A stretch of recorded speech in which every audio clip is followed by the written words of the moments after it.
你家有7合1行动电源吗？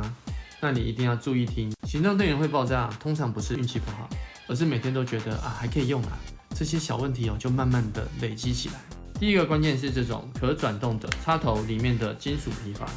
转久了里面的金属弹片会疲乏变形，接触就开始不稳，电阻变高，电流也跟着不稳定，就开始发热，温度就一路往上升，就很危险。所以这种会转来转去的插头用久了，我会建议改成用充电线充电，少用插头直插墙壁，就会多一分安全。第二个关键是电池老化，有任何的鼓起来请丢掉，曾经有手握不住的泰坦请丢掉，之前重摔到外壳破损就会有电解液外溢或者是线路短路的可能，请你丢掉。